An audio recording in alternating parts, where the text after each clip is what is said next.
This video is on how to cut up ham and turkey.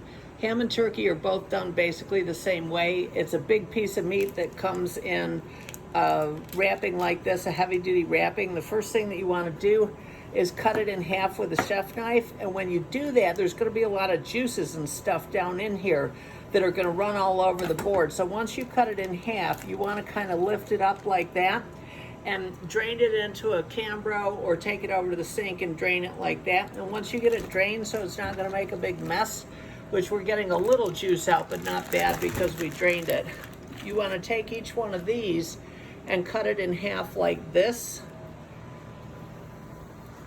And you want to wash your hands before you do this.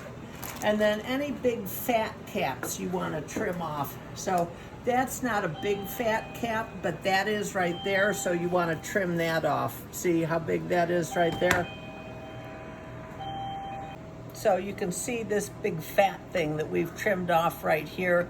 That would not be good eats. And trim it a little bit closer. So trim that off like that. And try and get down fairly close to the meat so that your customer isn't getting a mouthful of fat. This is really high quality ham, but it does have some fat veins running through it. So you want to kind of trim those off if you can. And then once you're done with that, you're going to have 4 sections of the ham. So there's 1, 2, and then we're going to cut this one also in half just like that.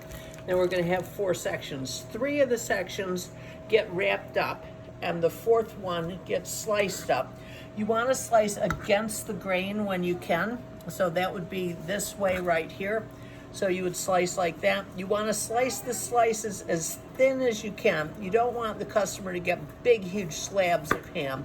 You want them to be little thin pieces like that. So cut straight down, get them as thin as you can, and then this gets portioned and put in the front case. This gets wrapped and put in the freezer. This gets wrapped and put in the freezer. And then just make sure that one gets taken out when you're going to need it, rather than having the problem of running out of ham, having a customer that wants a ham, egg, and cheese sandwich and have all the ham be frozen.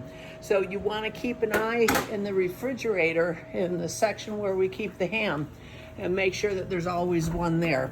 So that would be an example right there. But we just took the one out that goes right there, which has that cube of ham in it that we're cutting up right now. So when we're done, we're going to put the Cambro with the 1 extra thing right there to be used up after the portion ham is gone. Here is the other half of the ham right here, and we're going to trim this fat cap off the top because you don't want to serve that to your customer. We've trimmed this off already. We're just going to trim this down a little bit more so that your customer isn't biting into a big huge thing of fat. Then we're going to cut it in half like this, and each of these gets wrapped along with this one and put in the, these 2 get put in the freezer, this gets put in the refrigerator, and this gets sliced and portioned up and goes in the case. So there's the fat trimmings that we got from this. This is pretty good. You're down to the meat, so that's good. Okay, so I'm going to show you how to wrap this. Wrap it like this, tuck it under like that, and fold it over until it seals. Do that a couple of times, and then pull it out a little bit and twist it 90 degrees so that it goes around like that, so that you have lots of wrapping, so the wrapping isn't going to fall off in the freezer. So those are the 3 things wrapped there. This is the sliced ham over here. You can see that's all sliced thinly. When you're portioning it, take a couple of big ones and pair them with a small one so that somebody doesn't get a sandwich just made out of little tiny pieces. So when you get to the end of it, you want to throw the little baby pieces away. You don't want to serve that to a customer. So these are nice slices of fresh done ham, trimmed of fat. So you just want to portion these the weight you're going to find on the sandwich prep sheet. So portion these go in the sandwich board. 1 of these goes in the refrigerator, 2 of them go into the freezer, and they're so tightly wrapped that the wrapping is not going to come off in the freezer. So thanks for your attention. I hope you enjoyed the video, and you do the same thing with turkey. So this is what the reach-in is going to look like. There's going to be turkey ready there, and we've got ham ready there. It's individually wrapped and thawed. And one thing that I should mention about the ham is the date starts when you cut into that cryovac wrapping. It does not start when you slice it. So the 6 days that this meat is good has started running already. So I've seen a lot of times, this is going to get returned, so it doesn't matter, that people will cut a ham up and load it into the reach-in and then think that the date doesn't start on these until they get sliced. But these have been opened and handled and contaminated, so the 6 days have started on these. So if we had these for 6 days, that whole bunch would have to be thrown out.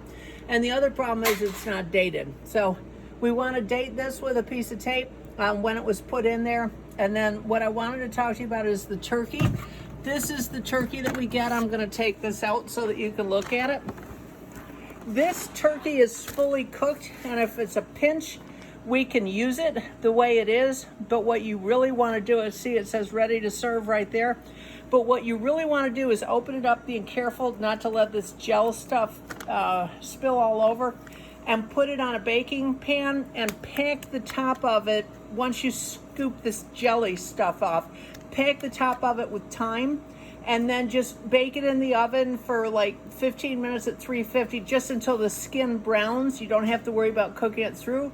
You can even do that frozen on account of the fact that it's already pre-cooked and ready to serve. So it just makes it look a little bit nicer. So you want to take this bag, scrape this stuff off, pack the crust full of thyme, and then bake it off, and then do the same thing. Cut it into thirds and take a third and slice it up. A third goes in the refrigerator unsliced, and the other third goes into the freezer really well wrapped. Okay, I'll show you a picture of it ready to go in the oven. So here's the turkey that we've opened up, and you can see there's this big, huge skin and fat cap on it. So you can get rid of that, because once that's sliced, first off, it's going to fall off anyway, but secondly, nobody's going to want to eat it. And then take the turkey, once you've got all this stuff off of it, and put it in a pan and coat it with spices, and put about a ½ inch of water in the bottom, because otherwise it'll burn and this pan will be really hard to clean. So about that much on the thyme, and just kind of spread it around the top and the sides as much as you can, and then just pop it in the oven and let it brown off. And that's all there is to it. And you'll notice that there's water in the pan. So if you check it and this water's evaporating off, throw a little bit more in, or the pan will just be impossible to clean. Then when it's done, take it out of the oven, let it cool to room temperature. Don't slice it when it's hot, or all the juices will run out. And then cut it in the thirds that we talked about before. Freeze a third, refrigerate a third, and portion a third. And that's all there is to it. So that's how you handle meats. There you go. Thank you.